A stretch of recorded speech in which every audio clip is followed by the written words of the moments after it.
demain, le quart d'heure lyonnais, toute l'actualité chaque matin. Parce que Lyon demain se dessine aujourd'hui, voici l'essentiel de l'actualité en ce lundi. Nous sommes le 28 septembre. Le résultat des sénatoriales dans le Rhône, 2 sièges pour les écologistes. L'épidémie de Covid-19, le gouvernement s'apprêterait à organiser des transferts de patients ayant contracté la forme grave du coronavirus, originaire de Lyon et Marseille, vers l'Île-de-France. Grégory Doucet, le maire écologiste, lui, a commenté les décisions prises par le gouvernement pour endiguer la circulation du virus à Lyon. Il s'étonne des nouvelles mesures annoncées vendredi par le ministre, alors qu'un accord avait été trouvé avec le préfet. La fête des Lumières aura-t-elle lieu début décembre ? La décision sera prise mi-novembre. Retour sur l'opération La Voie est libre, samedi et dimanche, la piétonisation de l'hypercentre de Lyon, mais aussi de différents quartiers de la ville. La crise sanitaire désorganise également la collecte de sang, nous verrons pourquoi dans cette édition. Laurent Wauquiez s'est lui rendu à Bibeau dans les Monts du Lyonnais pour présenter un plan de lutte contre le réchauffement climatique pour l'agriculture et les forêts. Rencontre dans cette édition avec Nathalie Gandelin. Elle participera le week-end prochain au Green or Good Festival. Son secteur, le commerce éthique en provenance de l'île de Crète. Et puis encore un match sans victoire pour l'Olympique lyonnais chez les filles. En revanche, nouvelle victoire face à Bordeaux. Lyon demain, le quart d'heure lyonnais, toute l'actualité chaque matin. Gérald de Bouchon. Bonjour à tous et bienvenue dans ce quart d'heure lyonnais. Mais d'abord le résultat des sénatoriales dans le Rhône. Les Verts sont les vainqueurs de ce scrutin réservé aux grands électeurs. La liste Europe Écologie Les Verts, socialistes, communistes obtient 32% des voix et décroche 3 sièges, dont 2 pour les écologistes, Thomas Dessus et Raymond de Poncet. Le socialiste Gilbert-Luc Devinaz conserve le siège dont il avait hérité lors du départ de Gérard Collomb à la place Beauvau. La liste LR obtient, elle, 24% des voix. Les 2 sortants, François-Noël Buffet et Catherine Di Folco, retrouvent leur siège. Le dissident LR Étienne Blanc décroche le 6e siège, le 7e pour le centriste Bernard Fialer, l'ancien maire de Belleville. La France comptait hier 11 123 nouveaux cas en 24 heures et 27 décès supplémentaires dans les hôpitaux.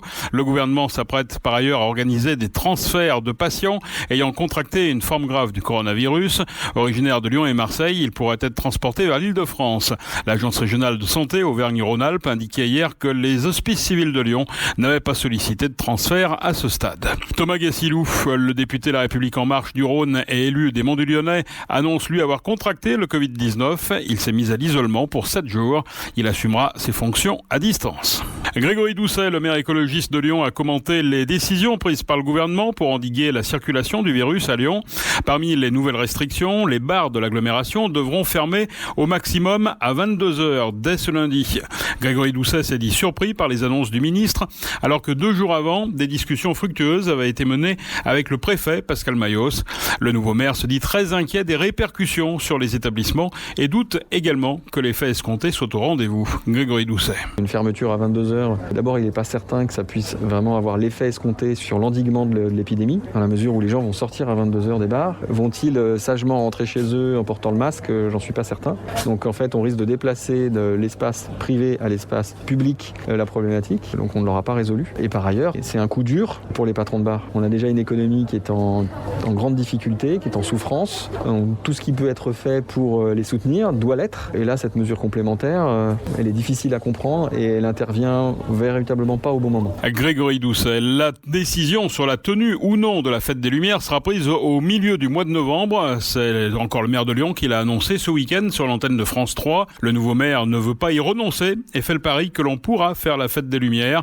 Grégory Doucet travaille avec ses services, également avec la préfecture, au cadrage de la fête et à sa programmation. La fête des Lumières sera adaptée dans des lieux où l'on pourra compter les visiteurs. Le parc de la Tête d'Or et Blandan pourrait alors être privilégié. Lyon est passé en zone d'alerte renforcée avec de nouvelles réglementations. La jauge a été abaissée à 1000 personnes pour les manifestations publiques. En conséquence, la plus grande incertitude demeure sur cette fête. Si la situation reste ainsi, la fête ne pourrait se tenir qu'en cas de jauge à 5000 personnes. L'opération La Voie est libre, samedi et dimanche. L'hypercentre de Perrache au boulevard de la Croix-Rousse et plusieurs rues de chaque arrondissement, sans oublier l'avenue Henri Barbus à Villeurbanne, ont été piétonnisées entre 11h et 19h. L'opération a été quelque peu perturbée par la pluie, le vent, le froid. Satisfaction malgré tout pour la plupart des promeneurs, aux rares heures où la météo s'est montrée plus clémente. Beaucoup plus partagés ont été les commerçants, à l'image d'André, commerçant dans le secteur de l'habillement, rue Édouard Herriot. Ils tuent le commerce. Les commerçants, déjà, on a du mal à vendre. On a fermé 2 mois et demi. Ça a été très dur. Et là, on a encore du mal. Voilà. Ils tuent le commerce et tout ce qu'ils font. Les gens vont aller dans les centres commerciaux, à quoi ça sert? Ils seront les uns sur les autres. C'est du ridicule. Moi, ça fait 53 ans que je fais ce métier. J'ai jamais vu ça. Et puis les transports en commun, on est les uns sur les autres. Ce matin, je suis venu exprès, j'ai pris le bus, on était les uns sur les autres. Grégory Doucet, lui, ne cache pas sa volonté de pérenniser à terme cette piétonisation du centre-ville. La crise sanitaire désorganise fortement la collecte de sang. L'EFS s'appuie sur la collecte mobile, 80% des dons, et en particulier sur la collecte en entreprise qui permet aux salariés de donner sur leur lieu de travail. Les collectes s'effectuent aussi parfois dans les écoles ou sur les campus universitaires. Or, depuis le début de la pandémie, les entreprises et les universités n'accueillent presque plus de collecte de sang en raison des impacts de la Covid-19. Télétravail, cours à distance, les protocoles sanitaires, tout devient compliqué. L'EFS élargit en conséquence ses plages horaires et invite tous les salariés et étudiants qui donnaient leur sang à se déplacer sur les collectes mobiles ou dans les maisons du don. Notez que dans le Rhône, 2 collectes mobiles sont organisées le 5 octobre à l'Auditorium à la Pardieu et les 7 et 8 octobre à la halle de tennis de la Doua. Lyon demain, un site internet, du son, de l'image, un média complet pour les Lyonnais qui font avancer la ville. Laurent Wauquiez s'est rendu à Bibeau dans les Monts du Lyonnais pour présenter un plan de lutte contre le réchauffement climatique et pour l'agriculture et les forêts.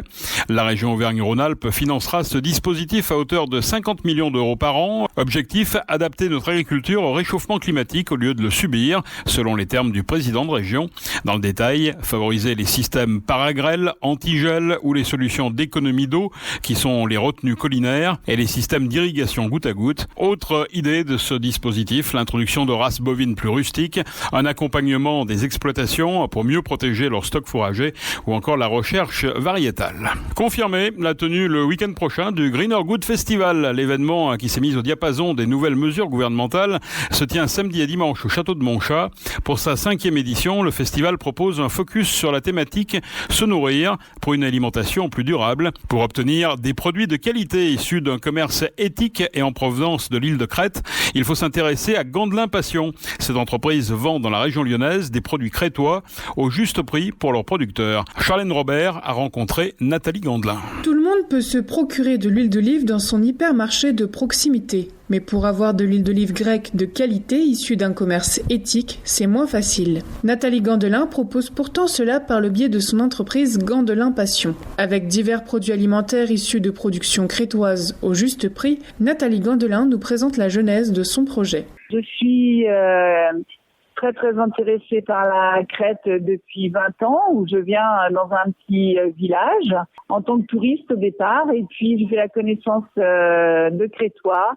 Et lors de la crise de 2008, on a souhaité s'entraider et du coup, je leur ai proposé de faire connaître leur huile d'olive qui est vraiment extraordinaire en France et surtout dans la région de Lyon. Et c'est comme ça que j'ai commencé mon activité. Pourquoi avoir choisi la région lyonnaise pour vous implanter ? Alors c'est parce que je suis lyonnaise et donc j'ai commencé par vendre directement aux particuliers en faisant des dégustations et en expliquant la situation des Crétois à l'époque. Et donc, je livre toute la métropole gratuitement mon huile d'olive très régulièrement, toutes les semaines sur Lyon et les alentours. Il existe plusieurs pays producteurs d'huile d'olive, notamment l'Italie. D'où vous est venue l'idée de travailler avec des producteurs de l'île de Crète ? En fait, c'est né d'une passion pour la Grèce. Je suis très intéressée par ce pays. J'adore la civilisation minoenne en Crète.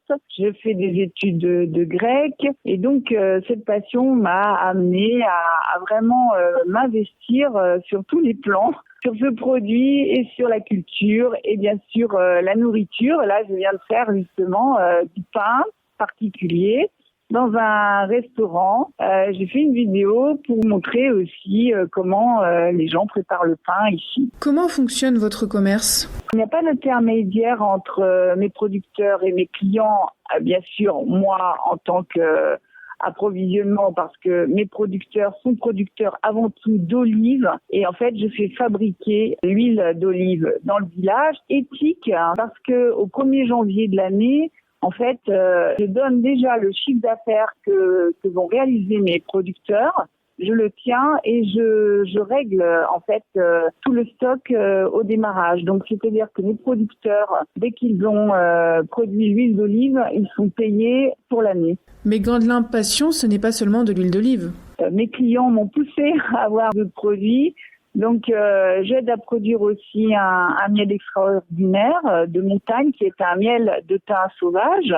Donc, je suis devenue passionnée aussi d'abeilles. Du coup, je suis aussi apicultrice. C'est pareil, j'achète à peu près 90% de la production de mon producteur de miel, de mon apiculteur. Et donc, après, c'est à moi de développer mon réseau pour pouvoir le vendre. Donc chaque année, mon apiculteur sait déjà que avant d'être produit, le miel est déjà commandé. Sinon, j'ai également des olives bio, un producteur d'olives bio, mais aussi les herbes aromatiques, les tisanes et surtout l'origan. Pouvez-vous nous en dire plus sur la relation que vous entretenez avec vos producteurs crétois ? Moi, je suis en relation directe avec les producteurs sur le terrain.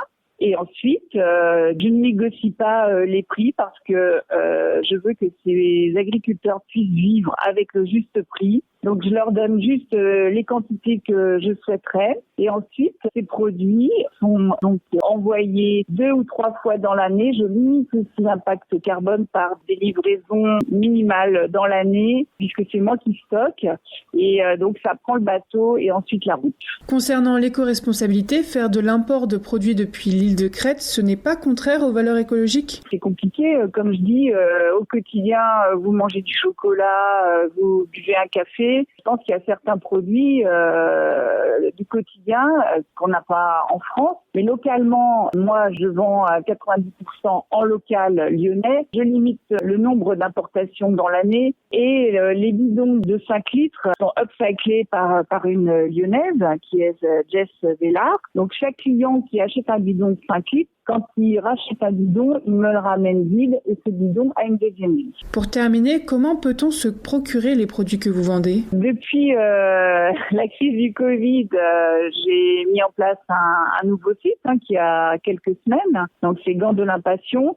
Sur ce site, vous retrouverez des box qui permettent de goûter les produits qui peuvent être livrés dans toute la France. Mais sinon, le produit phare, qui est le bidon de 5 litres, est livré uniquement localement sur la métropole. C'était Nathalie Gandelin de Gandelin Passion qui propose une variété de produits, et notamment de l'huile d'olive, issue de producteurs de l'île de Crète. Une manière de consommer des aliments de qualité au prix juste pour les agriculteurs. Voilà, Gandelin Passion, retenez le nom, à découvrir au Greener Good Festival, samedi et dimanche prochain au château de Montchat. À Lyon demain est partenaire de ce festival et sera donc présent.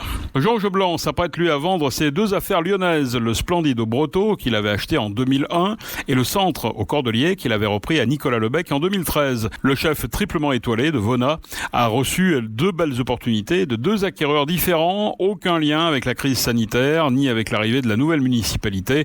Georges Blanc n'exclut pas d'ailleurs un retour à Lyon si l'occasion se présente. Lyon demain, la radio lyonnaise à écouter partout dans le monde. Encore un match sans victoire pour l'Olympique lyonnais, le 4e de suite. Les Lyonnais ont été dominateurs sur l'ensemble de la rencontre, mais ils ont concédé l'ouverture du score.